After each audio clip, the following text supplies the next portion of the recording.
I had always been a night owl, so when I got the job as a night shift security guard at the old, abandoned hospital, I thought it would be a breeze. The pay was decent, and the hours suited me perfectly. Little did I know, this job would change my life forever. The first few nights were uneventful. I would make my rounds, checking the empty hallways and rooms, my flashlight cutting through the darkness. The hospital had been closed for years, but it still had that unmistakable hospital smell, a mix of antiseptic and something else, something I couldn't quite place. One night, around 2 a.m., I was doing my usual rounds when I heard it, a faint, echoing sound, like a child crying. I stopped in my tracks, my heart pounding in my chest. I listened closely, trying to pinpoint the source. It seemed to be coming from the old pediatric wing, a part of the hospital I rarely visited. I hesitated for a moment, then decided to investigate. As I walked down the long, dimly lit corridor, the crying grew louder. It was definitely a child, and it sounded like they were in distress. I quickened my pace, my flashlight beam dancing on the peeling wallpaper and cracked tiles. When I reached the pediatric wing, the crying stopped abruptly. The silence was deafening. I called out, "Hello?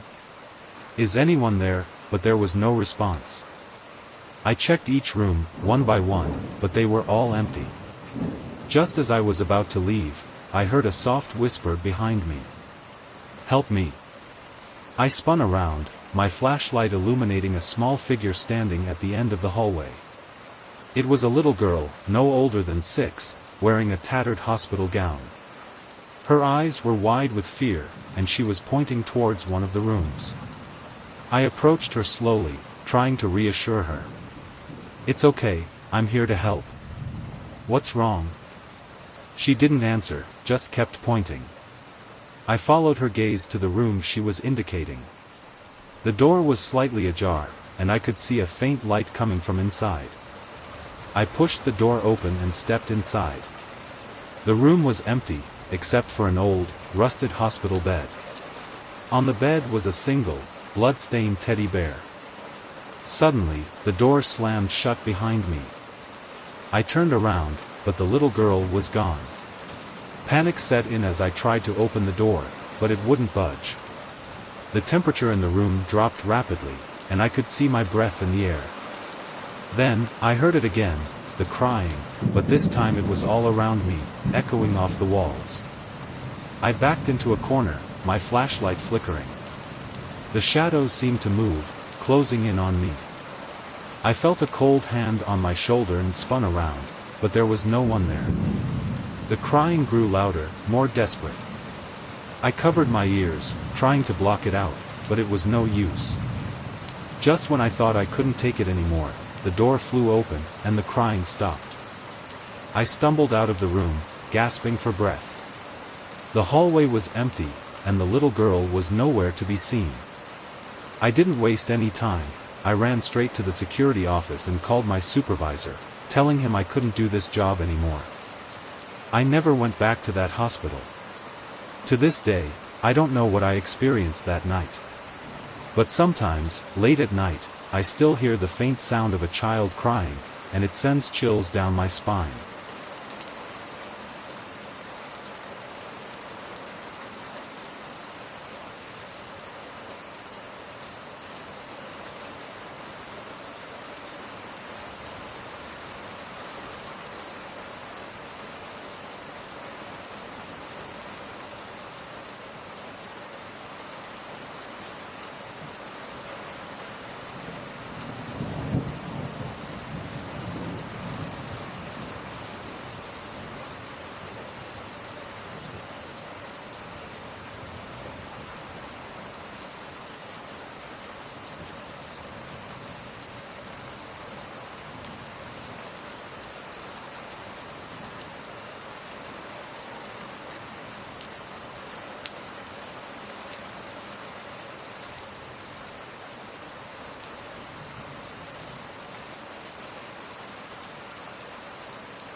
Working the night shift at the convenience store was usually quiet. Most customers were regulars, truck drivers, night owls, and the occasional insomniac. But one night, something happened that I'll never forget. It was around 2 a.m. when he first walked in. He was tall, with a hood pulled low over his face, and he moved with an unsettling calmness. He didn't buy anything, just wandered the aisles, occasionally glancing in my direction. I tried to ignore him, but I couldn't shake the feeling that he was watching me. After about 15 minutes, he left without a word.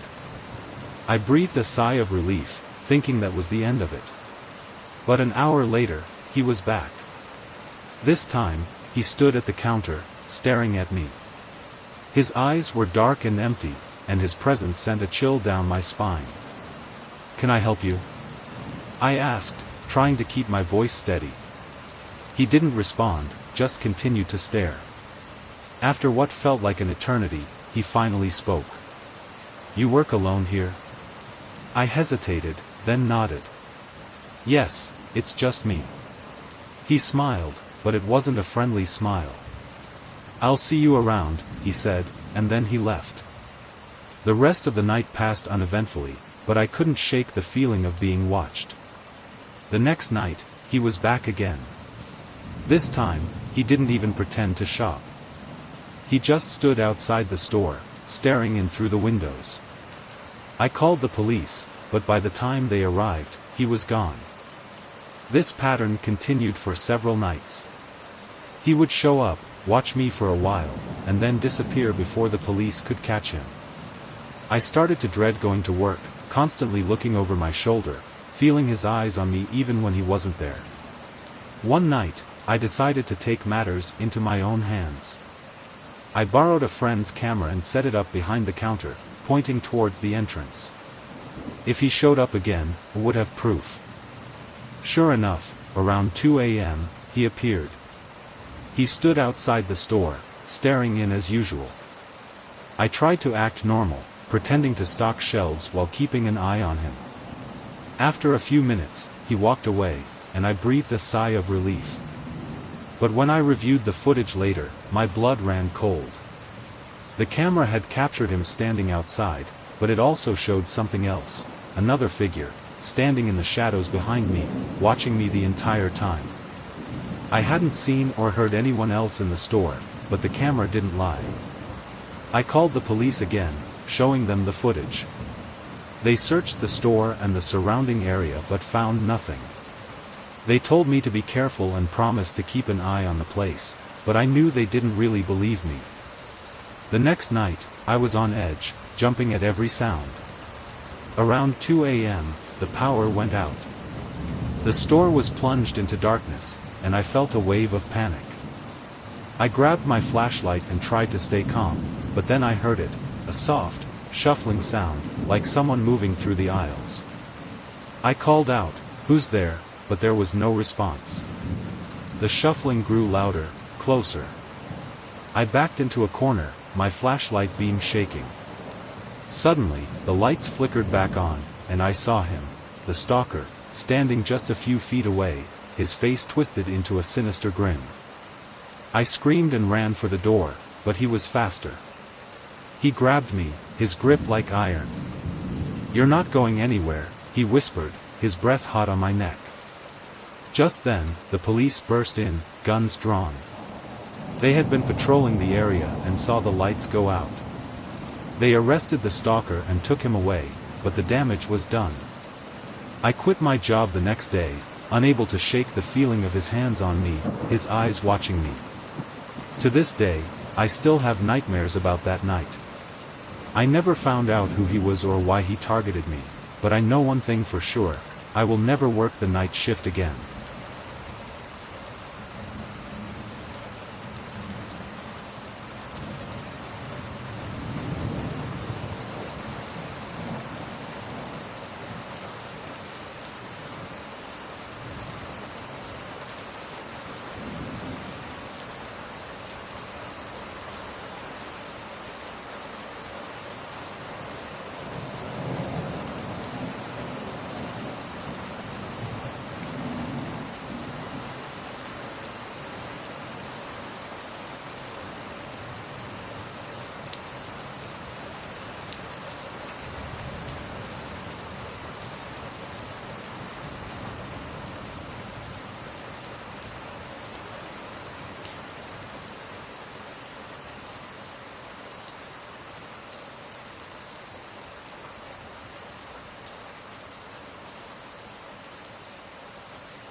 Working the night shift at the warehouse was supposed to be easy. Just a few hours of monitoring security cameras and making rounds through the aisles of stacked boxes. But one night, everything changed. It was a quiet night, and I was halfway through my shift. The warehouse was massive, with rows upon rows of shelves reaching up to the ceiling. The only sounds were the hum of the fluorescent lights and the occasional creak of the building settling. I was in the security office, watching the monitors, when I noticed something strange on one of the cameras. In the far corner of the warehouse, a shadow moved. At first, I thought it was just a trick of the light, but then I saw it again. A dark figure, slipping between the shelves. My heart started to race. No one else was supposed to be here. I grabbed my flashlight and headed out to investigate. The warehouse was eerily silent as I made my way to the corner where I had seen the figure. I called out, "Hello? Is anyone there?" but there was no response. As I turned the corner, my flashlight beam caught a glimpse of movement. I froze, shining the light into the darkness. There, standing between the shelves, was a man. He was tall and thin, with a gaunt face and hollow eyes. He stared at me, unblinking. "Who are you? What are you doing here?" I demanded, trying to sound braver than I felt. The man didn't answer. Instead, he took a step towards me, his movements slow and deliberate. In the far corner of the warehouse, a shadow moved. At first, I thought it was just a trick of the light, but then I saw it again. A dark figure, slipping between the shelves. My heart started to race. No one else was supposed to be here. I grabbed my flashlight and headed out to investigate. The warehouse was eerily silent as I made my way to the corner where I had seen the figure. I called out, "Hello? Is anyone there?" but there was no response. As I turned the corner, my flashlight beam caught a glimpse of movement. I froze, shining the light into the darkness. There, standing between the shelves, was a man. He was tall and thin, with a gaunt face and hollow eyes. He stared at me, unblinking. "Who are you? What are you doing here?" I demanded, trying to sound braver than I felt. The man didn't answer. Instead, he took a step towards me, his movements slow and deliberate. I reached the security office and slammed the door shut, locking it behind me. I grabbed the phone and dialed 911, my hands shaking. As I waited for the operator to answer, I glanced at the monitors. The man was standing right outside the office, staring at the door. 911, what's your emergency?" The operator's voice crackled through the phone. "There's a man in the warehouse. He's following me. Please, send help." I pleaded. "Stay on the line. Officers are on their way," the operator assured me.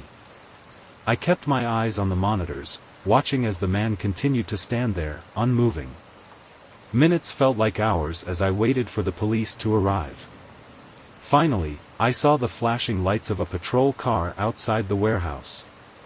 The officers entered the building, and I watched as they made their way through the aisles. When they reached the security office, I unlocked the door and let them in. I pointed to the monitors, but the man was gone. The officers searched the entire warehouse but found no sign of him. They assured me that they would keep an eye on the place and left. I was shaken but relieved that they had come. The rest of the night passed without incident, but I couldn't shake the feeling of being watched. The next night, I was back on shift, and everything seemed normal. But as the hours passed, I started to hear strange noises, footsteps, whispers, the sound of boxes being moved. I checked the monitors, but there was nothing there. I decided to make my rounds, hoping to put my mind at ease. As I walked through the aisles, I felt a chill in the air. I turned a corner and saw him again, the man, standing at the end of the aisle, staring at me. I ran back to the security office and locked the door. I called the police again, but by the time they arrived, the man was gone. This pattern continued for several nights. He would appear, follow me, and then disappear before the police could catch him. I started to dread going to work, constantly looking over my shoulder, feeling his eyes on me even when he wasn't there. I couldn't take it anymore. I quit my job and moved to a different city, hoping to leave the nightmare behind. But sometimes, late at night, I still hear the sound of footsteps and whispers, and I can't shake the feeling that he's still watching me, waiting for the right moment to strike.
Working the night shift at the small-town library was supposed to be peaceful.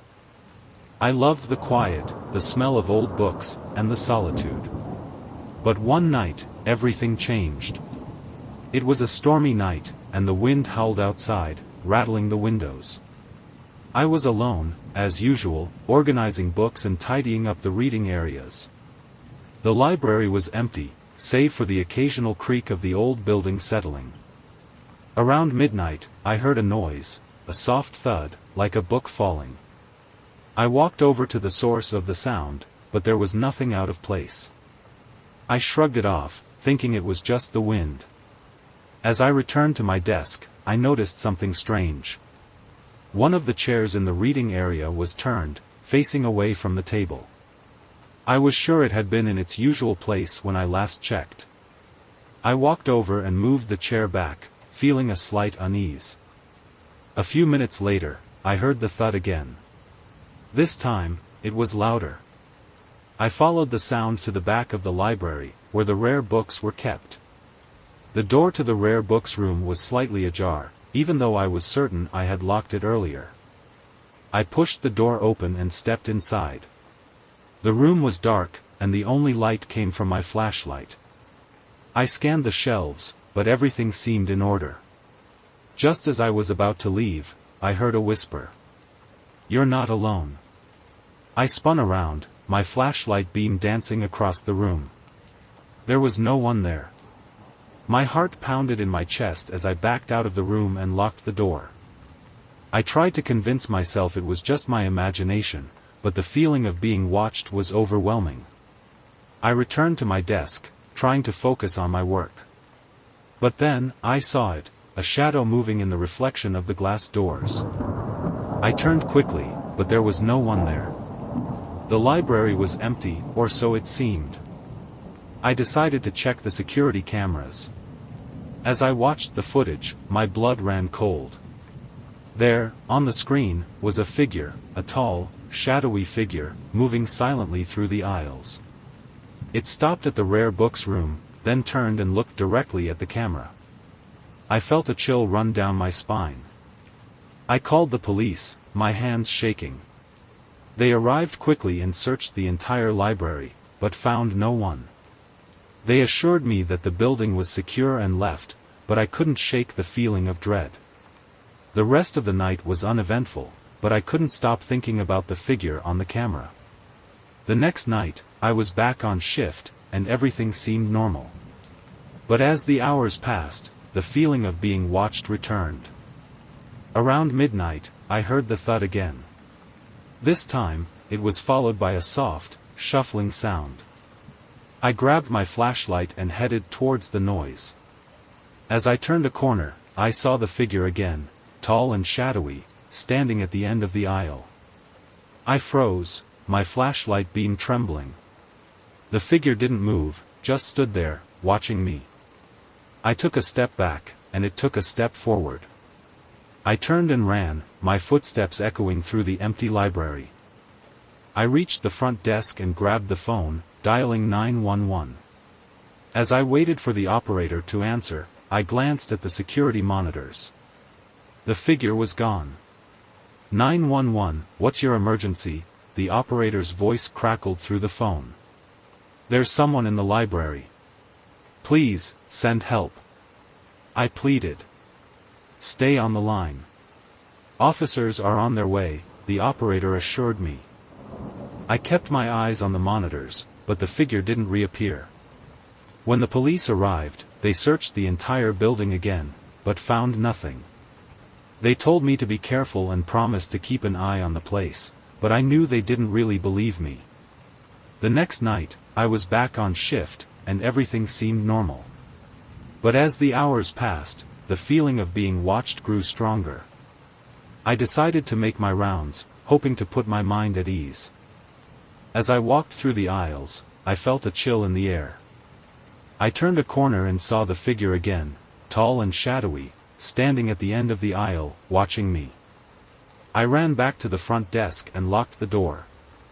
I called the police again, but by the time they arrived, the figure was gone. This pattern continued for several nights. The figure would appear, follow me, and then disappear before the police could catch it. I started to dread going to work, constantly looking over my shoulder, feeling its eyes on me even when it wasn't there. I couldn't take it anymore. I quit my job and moved to a different town, hoping to leave the nightmare behind.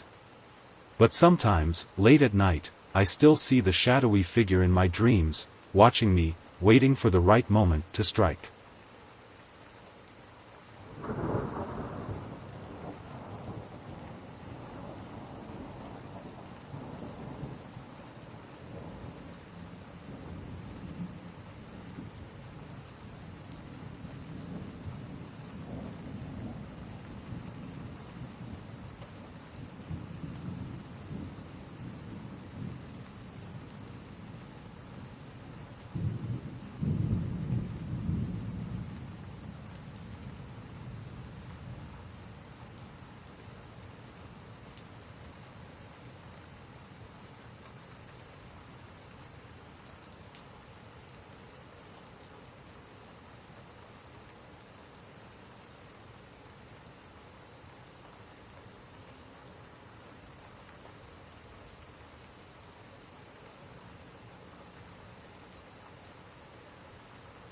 Working the night shift at the morgue was not for the faint of heart. I had always been fascinated by the macabre, so when I got the job, I thought it would be an interesting experience. Little did I know, it would become a nightmare I couldn't escape. It was a cold, rainy night, and the power had been flickering on and off all evening. I was alone, as usual, going through the paperwork for the latest arrivals. The morgue was silent, save for the hum of the refrigeration units and the occasional drip of water from a leaky pipe. Around midnight, the power went out completely.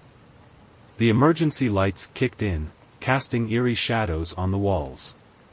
I grabbed my flashlight and headed to the generator room to see what was wrong. As I walked through the dimly lit corridors, I couldn't shake the feeling that I was being watched. I reached the generator room and found that the main switch had been flipped off. I turned it back on, and the lights flickered back to life. As I made my way back to the main room, I heard a noise, a soft, shuffling sound, like someone moving through the halls. I called out, "Hello? Is anyone there?" but there was no response. I quickened my pace, my heart pounding in my chest. When I reached the main room, I saw something that made my blood run cold. One of the body drawers was open, and the sheet that had been covering the body was on the floor. I approached the drawer slowly, my flashlight beam shaking. The drawer was empty. I felt a chill run down my spine as I backed away, trying to make sense of what I was seeing. Just then, I heard a whisper. "Help me." I spun around, but there was no one there. The whisper came again, louder this time. "Help me." It was coming from the autopsy room. I took a deep breath and walked towards the sound, my flashlight cutting through the darkness. When I entered the autopsy room, I saw a figure standing in the corner. It was a woman, her face pale and her eyes wide with fear. She was wearing a hospital gown, and her hair was matted and wet. "Please, help me," she whispered.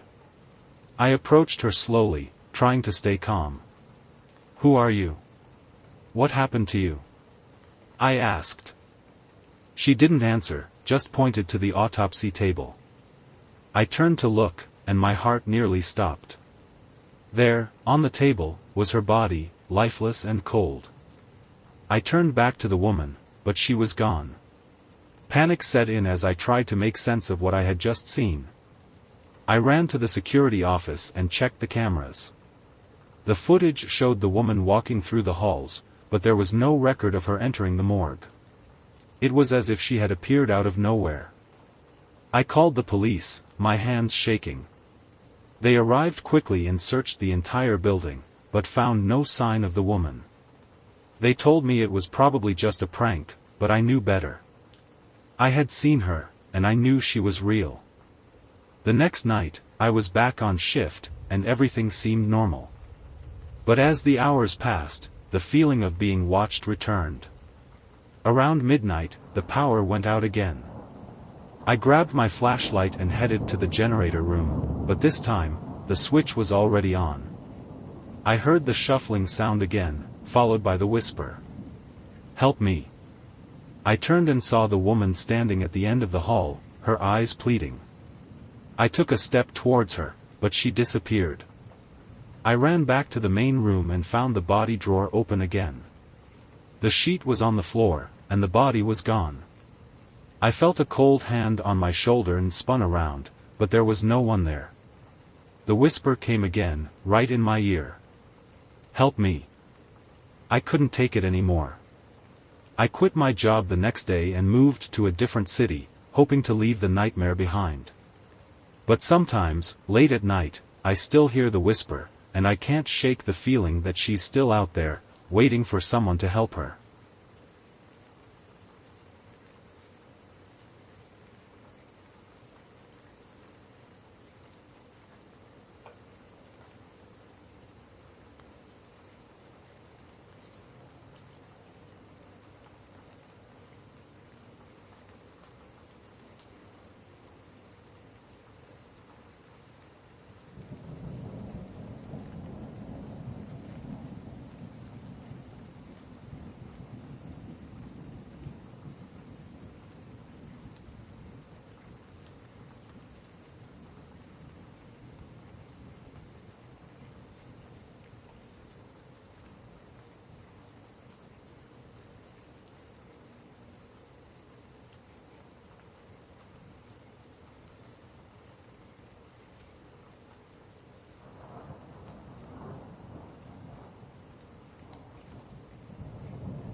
It was a cold, foggy night, and I was working the graveyard shift at the local convenience store.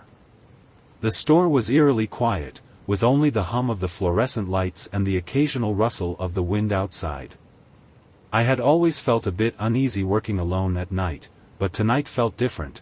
There was a palpable tension in the air that made the hairs on the back of my neck stand up. Around midnight, the doorbell chimed, and a man walked in. He was wearing a hooded jacket, and his face was obscured by the shadows. I greeted him with a nervous smile, but he didn't respond. Instead, he wandered through the aisles, seemingly aimless. I watched him closely, my unease growing with each passing second. Minutes passed, and the man finally approached the counter. He placed a few items on it, some snacks and a bottle of water. As I began to ring them up, he suddenly pulled out a gun. "Empty the register," he demanded, his voice cold and menacing. The sight of the gun made my blood run cold. My heart raced as I fumbled to open the cash register. My hands trembled so much that I almost dropped the money. I handed over the cash, my mind racing with fear and thoughts of what might happen next. The man grabbed the money with a rough yank and started to back away, his eyes darting around the store. Then, something strange happened. The store's lights flickered, casting eerie shadows on the walls, and the temperature seemed to drop several degrees in an instant. I could see my breath in the air, and a chill ran down my spine. The man looked around, confused and uneasy. Suddenly, the store's security camera monitor, which was positioned behind the counter, showed a figure standing behind him, a shadowy, ghostly figure with indistinct features. The man turned around quickly, but there was no one there. His face twisted in panic, and he bolted for the door, leaving the money behind. Still shaken, I watched as the man disappeared into the night, his footsteps echoing in the empty street. I glanced at the security monitor again, but the ghostly figure was gone. The store was silent once more, but I knew I wasn't alone. I had heard the stories about the store being haunted, but I had never believed them, until now.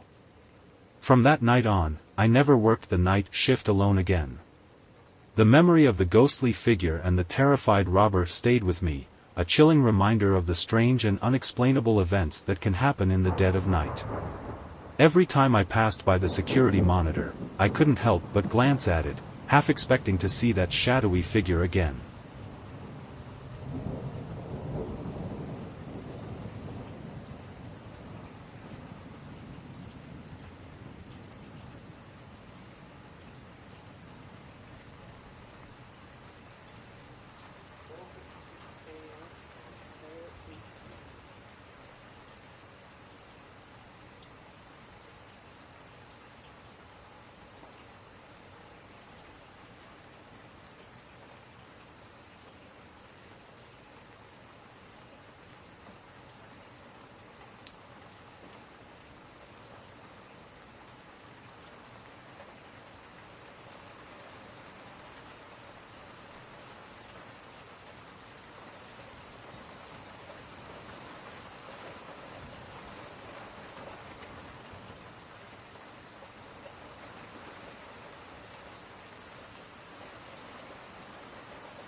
It was a moonless night, and I was working the graveyard shift at the old cemetery on the outskirts of town.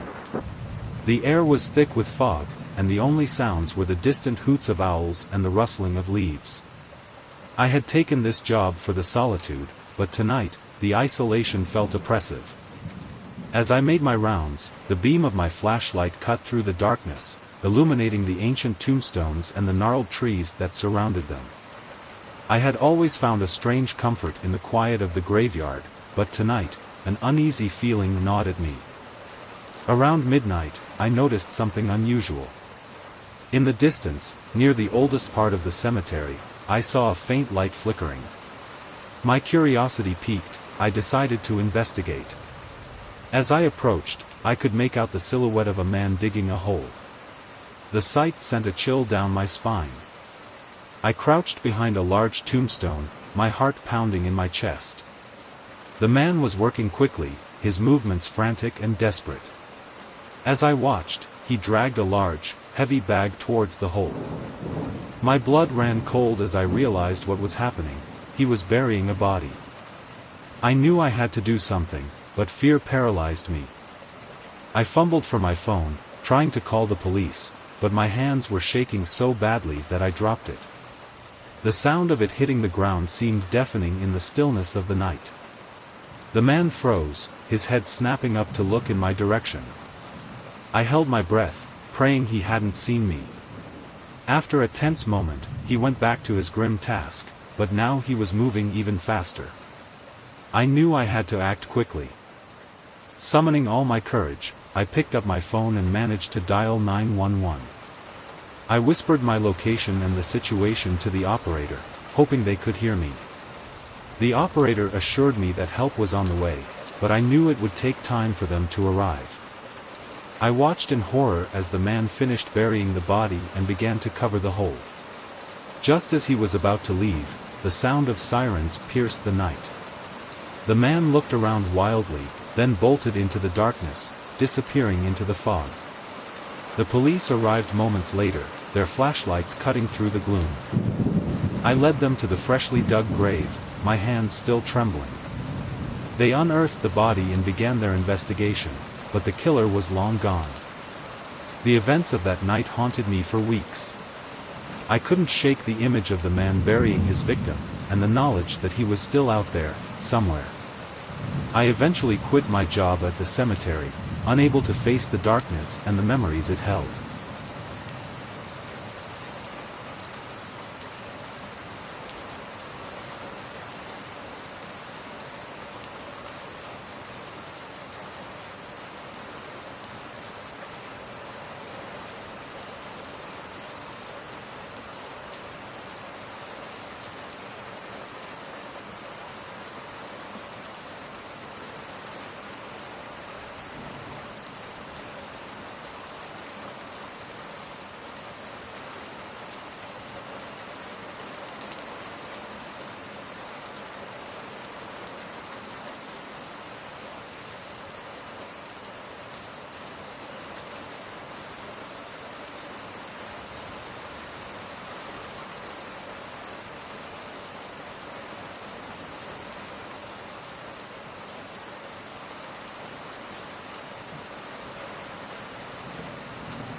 It was a chilly autumn night, and I was working the graveyard shift at the old cemetery on the edge of town.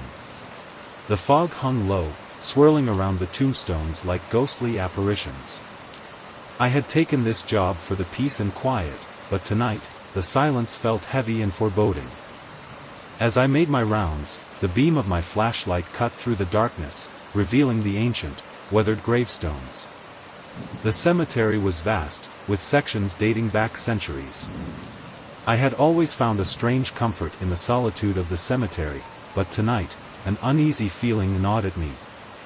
Around midnight, I noticed a faint, flickering light in the distance, near the oldest part of the cemetery. My curiosity got the better of me, and I decided to investigate. As I approached, I could hear low, murmuring voices and the rhythmic beat of a drum. The sound was hypnotic, drawing me closer despite the growing sense of dread. I crouched behind a large tombstone, my heart pounding in my chest. In the clearing ahead, I saw a group of people dressed in dark robes, their faces hidden by hoods. They stood in a circle around a large, ornate altar, chanting in a language I didn't understand. The altar was adorned with strange symbols and surrounded by candles that cast an eerie glow. The flickering light came from torches they held, casting eerie shadows on the surrounding trees. The air was thick with the scent of burning herbs and something else, something metallic and unsettling, like the smell of blood. I watched in horror as one of the robed figures stepped forward, holding a ceremonial dagger. The blade glinted ominously in the torchlight. The figure raised the dagger high, and the chanting grew louder, more intense. I realized with a jolt of terror that they were performing some kind of ritual. My mind raced as I tried to decide what to do. I knew I had to get out of there and call the police, but fear rooted me to the spot. Just as the figure was about to bring the dagger down, a loud crack echoed through the night. One of the torches had fallen, setting a nearby bush ablaze. The cult members scattered in panic, their ritual disrupted. I took the opportunity to slip away, my heart pounding in my ears. I ran through the cemetery, my breath coming in ragged gasps. The fog seemed to close in around me, making it hard to see the path ahead. I stumbled over roots and gravestones, my only thought to get as far away from the clearing as possible. I didn't stop until I reached the safety of my car. With trembling hands, I called the police and reported what I had seen. They arrived quickly, but by the time they reached the clearing, the cult members were gone, leaving only the smoldering remains of their ritual behind. The events of that night haunted me for weeks. I couldn't shake the image of the robed figures and their sinister ritual.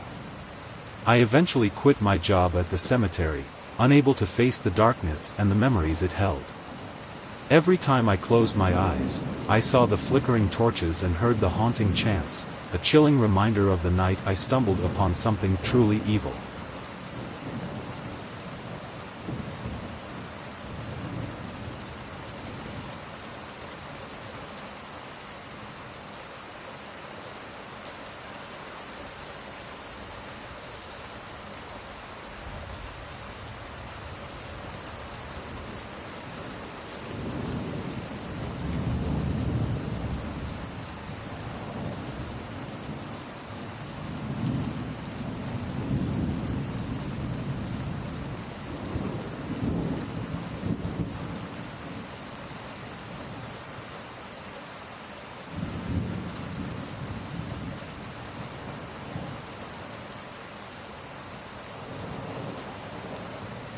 The hum of fluorescent lights echoed through the nearly empty halls. The small convenience store I worked at always had this eerie feel during the night shift, but tonight felt different. Something hung in the air, thick and heavy, pressing against my skin like a weighted blanket I couldn't shake off. It was 2:45 a.m., the dead of night. The shelves were stocked, the aisles empty, and the only sounds were the faint buzz of the overhead lights and the occasional ding from the old refrigerator. My coworker, Greg, had taken a cigarette break outside, leaving me alone at the register. I usually didn't mind, I liked the quiet, but tonight, that quiet gnawed at me. I glanced up at the security monitor. The flickering screen showed the parking lot, empty except for Greg's figure standing under the yellow glow of a streetlight. He was pacing, his back to the camera. I turned my gaze back to the counter, tapping my fingers against the worn surface, waiting for something, anything, to break the silence. That's when I heard it. A soft shuffling sound. At first, I thought it was just my mind playing tricks on me.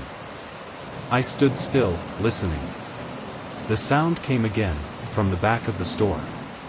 It was faint, almost like footsteps dragging against the tile floor. My breath caught in my throat. "Greg?" I called out, though I knew it couldn't be him. The store door hadn't opened, and there were no customers. No one else was supposed to be here. I stepped around the counter, each footstep echoing in the dead quiet. The aisle stretched out in front of me like a labyrinth, the fluorescent lights casting long, unnatural shadows that seemed to shift as I moved. The sound grew louder, closer. I walked toward the back storage room, heart pounding in my chest, each beat like a hammer against my ribcage. I stopped at the doorway. The storage room was pitch black. A wave of cold air hit me, and I shivered. I reached for the light switch, but my hand hesitated. Something deep inside me screamed not to turn it on, not to look. But I couldn't help myself. My fingers flicked the switch. The room flooded with light, but it didn't bring the comfort I expected. The shelves were lined with boxes, just as I'd left them during the last stock check. But there was something else, something that didn't belong. In the middle of the room, standing perfectly still, was a figure. Tall, its face hidden under a hood, limbs long and twisted like it had been stretched too far. Its breathing was slow, deliberate. The sound I had heard. My mouth went dry. I couldn't move, couldn't speak. The figure tilted its head ever so slightly, as if observing me, waiting for me to do something. I stumbled back, my legs trembling. Without thinking, I slammed the door shut, bolting toward the front of the store. My hands shook as I grabbed the phone behind the counter. I dialed Greg's number, my fingers fumbling over the buttons. No signal. The store phone was dead. Panic surged through me. I glanced at the security monitor. Greg was still outside, pacing under the streetlight, his back to the camera. But then I saw it, just for a split second, a shadow moving behind him, darting out of view before I could fully register it. I rushed to the front doors, shouting for Greg. He didn't respond. My voice sounded hollow, swallowed by the thick air. I banged on the glass, but he didn't turn around. He just kept pacing, as if he couldn't hear me at all. That's when I saw the reflection. In the glass door, behind my own pale, terrified face, I saw it. The figure. It had followed me. Standing at the end of the aisle, closer now, its twisted limbs reaching out toward me. I spun around, but it was gone. The aisle was empty. My breath came in ragged gasps as I backed away, every nerve in my body screaming to run, to get out. But the front door wouldn't budge. It was locked, sealed as if it had never opened. I turned back to the security monitor one last time, praying for some sign of help, some way out. The screen flickered, the static growing louder, harsher. And then, I saw it. I rushed to the front doors, shouting for Greg. He didn't respond. My voice sounded hollow, swallowed by the thick air. I banged on the glass, but he didn't turn around. He just kept pacing, as if he couldn't hear me at all. That's when I saw the reflection. In the glass door, behind my own pale, terrified face, I saw it. The figure. It had followed me. Standing at the end of the aisle, closer now, its twisted limbs reaching out toward me.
I always hated working the closing shift at the hospital. The halls were endless, sterile, and hauntingly quiet at night. The lights were dim, and shadows seemed to pool in the corners of every room. It was a skeleton crew on these nights, just me, a few nurses, and the night security guard. But that night, something felt off. It started when one of the nurses, Karen, came into the break room with a puzzled look on her face. I was sitting at the table, flipping through a magazine, trying to kill time. "Have you seen anyone go into room 303? She asked, her voice low but tense. I raised an eyebrow. "No, why?" She hesitated, glancing toward the door as if she didn't want anyone to overhear. "There's something strange.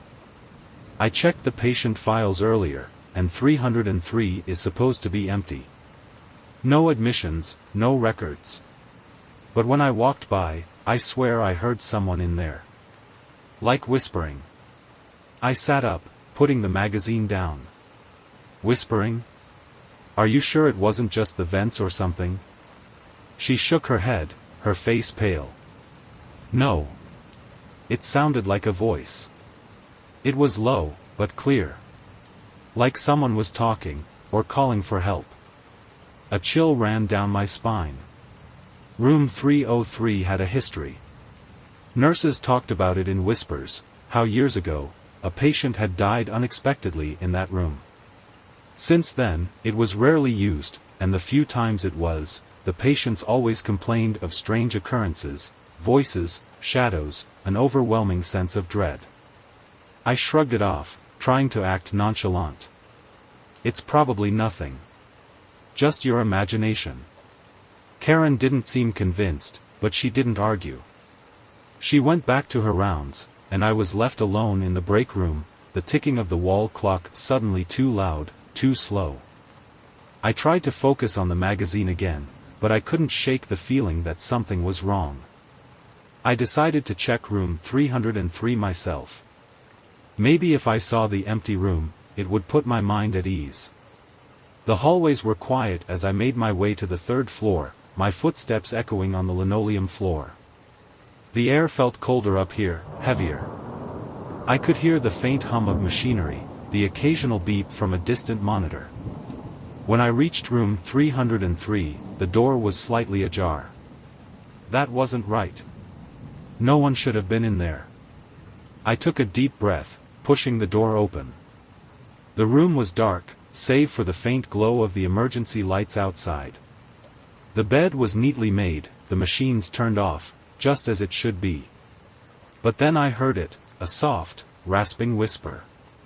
It was faint, almost like a breath. My heart skipped a beat, and I froze.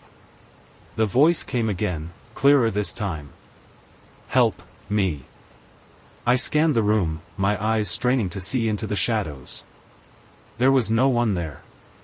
I wanted to leave, but my feet wouldn't move. I felt a strange compulsion to step inside, like something was pulling me in. I walked toward the bed, the air growing colder with every step. The whispering continued, but now it was coming from all around me, from the walls, the ceiling, the floor. "Help me." Suddenly, the door behind me slammed shut. I spun around, my heart pounding in my chest. The room was sealed, and I was alone. The whispering grew louder, frantic, like multiple voices overlapping. And then I saw it. I scanned the room, my eyes straining to see into the shadows. There was no one there. I wanted to leave, but my feet wouldn't move. I felt a strange compulsion to step inside, like something was pulling me in. I walked toward the bed, the air growing colder with every step. The whispering continued, but now it was coming from all around me, from the walls, the ceiling, the floor. "Help me. Help me, please." I backed away, but there was nowhere to go. The figure was almost upon me now, its eyes burning with a mix of anger and desperation.